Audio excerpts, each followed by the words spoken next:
SSC batch মাত্র 2টি সৃজনশীল করে কিন্তু তুমি তোমার দ্বিপদী বিস্তৃতি শেষ করে ফেলতে পারো। জাস্ট 2টা সৃজনশীল তুমি যদি করো তাহলেই কিন্তু তোমার দ্বিপদী বিস্তৃতি দশম অধ্যায় উচ্চতর গণিতের ফুল কমপ্লিট হয়ে যাবে। বিশেষ হচ্ছে না? দেখো এখানে লিখে রেখেছি মাত্র 2টি সৃজনশীল করলেই দ্বিপদী শেষ। উচ্চতর গণিতের দ্বিপদী বিস্তৃতি দশম অধ্যায় যদি তুমি 2টা সৃজনশীল ঠিকঠাক মতো বুঝে করতে পারো, তোমার কিন্তু দ্বিপদী বিস্তৃতিতে আর কোনো দুর্বলতা থাকবে না, তুমি হয়ে যাবে প্রো দ্বিপদী বিস্তৃতিতে। এবং এখান থেকে সৃজনশীল আসলে কিন্তু তুমি অবশ্যই সুন্দর মতো করে অ্যান্সার করতে পারবে। বিশেষ হচ্ছে না কথাটা? আবারও বলছি, কেন বিশেষ হচ্ছে না? তোমাদের মনে হতে পারে যে 2টি সৃজনশীল করে কি আসলে কমন পাওয়া যাবে? আমি বলছি হ্যাঁ, অবশ্যই কমন পাওয়া যাবে। জাস্ট একটু দেখো কোন 2টা সৃজনশীল করলে তুমি কমন পাবা। অবশ্যই তোমাকে এই জিনিসটা মাথায় রাখতে হবে যে 2টি সৃজনশীল যে তুমি করবে, 2টি সৃজনশীলে যে 6টা অঙ্ক আছে সেই 6টা অঙ্ক কিন্তু তোমাকে ভালো মতো বুঝতে হবে।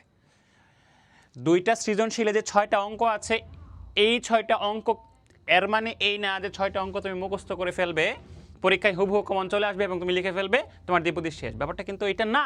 আমি আবারও বলছি, 6টা অঙ্ক তোমাকে বুঝতে হবে যে কোন অঙ্ক দিয়ে কী মিন করছে এবং এই টাইপের অঙ্কগুলো কেমনভাবে সলভ করতে হয়।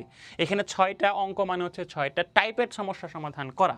তুমি যদি এই 6টা টাইপ আসলে করতে পারো তাহলে কিন্তু তোমার দ্বিপদী বিস্তৃতিতে তুমি বস হয়ে যাবা, জাস্ট বস হয়ে যাবা। তাহলে মাত্র 2টি সৃজনশীল করলেই কিন্তু দ্বিপদী বিস্তৃতি শেষ উচ্চতর গণিতে। এসএসসি ব্যাচ যারা আছো তারা 26 হোক, 27 হোক আর 28 হোক, চলো আমরা একটু দেখে ফেলি সেই 2টা সৃজনশীল কি।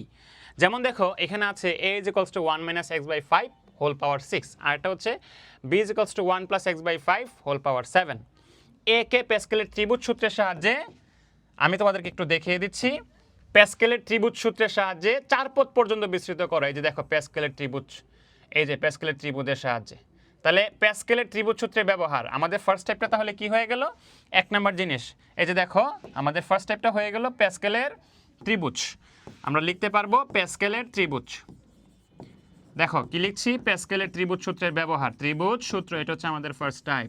তারপর চলো আমরা 2 নম্বর ব্যাপারটা দেখি কি বলেছে। 5 - x * b কে x⁴ পর্যন্ত বিস্তৃত করে এত এর মান নির্ণয় করো। তাহলে বিস্তৃতের সাহায্যে মান নির্ণয়, বিস্তৃতের সাহায্যে মান নির্ণয়।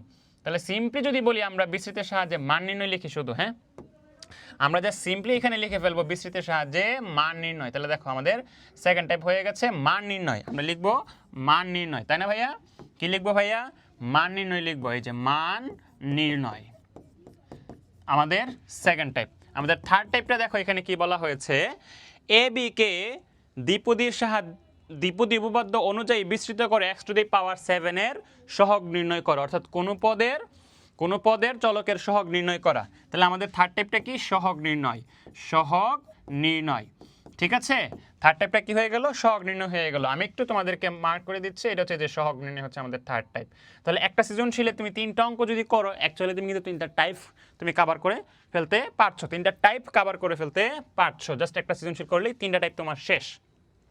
এই 3টা অঙ্ক তুমি বুঝে বুঝে করো। এই টাইপগুলো থেকে যে ধরনের ম্যাথমেটিক্স আসুক না কেন, যে ধরনের ম্যাথ প্রবলেম আসুক না কেন, তুমি যদি এগুলো সলভ করতে পারো তুমি কিন্তু এই 3 টাইপের বস হয়ে গেছো। তারপরে আসো, এখানে বলা আছে a = 2 + x/3 whole power n এবং b = 1 - x * 1 + ax হোল পাওয়ার 5। এত এর বিস্তৃতির এক কিউবের সহগ এত হলে x এর মান নির্ণয়। ঠিক আছে, দেখো এখানে কি বলা আছে, এখানেও মান নির্ণয়ের কথা বলা আছে, একটা চলকের মান নির্ণয়। পদের সহগ সমান সমান এত বলা, ওই পদ থেকে চলকের মান নির্ণয়। ঠিক আছে, এইটাও মান নির্ণয় কিন্তু ওইখানকার মান নির্ণয়ের সাথে এটা একটু ডিফারেন্স আছে, তাই না? তো এটাকে আমরা আরেকটা টাইপ হিসেবে লিখলাম, ধরো 4 নাম্বার হিসেবে লিখলাম মান নির্ণয়। কি লিখলাম ভাইয়া?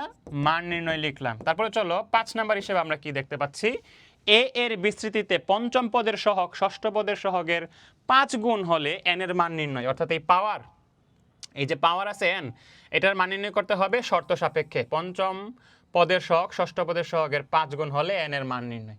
ঠিক আছে, শর্ত সাপেক্ষে পাওয়ার বের করা। ঠিক আছে, তাহলে শর্ত সাপেক্ষে পাওয়ার বের করা আমরা এটা লিখতে পারি কিন্তু, তাই না? শর্ত সাপেক্ষে n বের করা, এটা একটা টাইপ হতে পারে।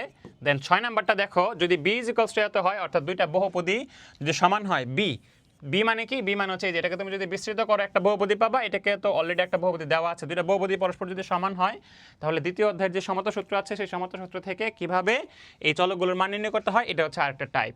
ঠিক আছে, তাহলে এটা বহুপদী রিলেটেড আমরা বলতে পারি, বহুপদীর সমতা সূত্র বলতে পারি, আমরা সমতা সূত্র ব্যবহার বলতে পারি। তাহলে দেখো, তাহলে তুমি খেয়াল করো এই সৃজনশীল থেকে তুমি শিখে গেছো 3টা টাইপ, এই সৃজনশীল থেকে তুমি শিখে গেছো 3টা টাইপের অঙ্ক মোট হলো তোমার 6টা টাইপের অঙ্ক, 2টা সৃজনশীল। তাহলে এই 6টা অঙ্ক যদি তুমি বুঝে বুঝে করতে পারো, এবং এই ধরনের অঙ্কগুলো পরীক্ষাতে আসলে একটু যদি সিলি ডিফারেন্স থাকে, এটা যদি বুঝে করতে পারো, তাহলে কিন্তু 6টি অঙ্ক করলেই তুমি দ্বিপদী বিস্তৃতি থেকে একটা সৃজনশীল যদি আসে কমন পেয়ে যাবা এবং সুন্দর মতো অ্যান্সার করতে পারবা। তাহলে আমরা কি এই কথা বলতে পারি না? আমরা কি এই কথা বলতে পারি না যে মাত্র 2টি সৃজনশীল করলেই দ্বিপদী শেষ? কথা কিন্তু শতভাগ সত্যি। জাস্ট ডিপেন্ড করবে তোমার উপরে, তুমি আসলে কিভাবে প্র্যাকটিসটা করছো তার উপরে ডিপেন্ড করবে এই কথাটা। এবং আমি বিশ্বাস করি এই কথাটা সবার জন্য প্রযোজ্য, যদি তুমি পরিশ্রমটা ঠিকমতো করতে পারো। আল্লাহ হাফেজ।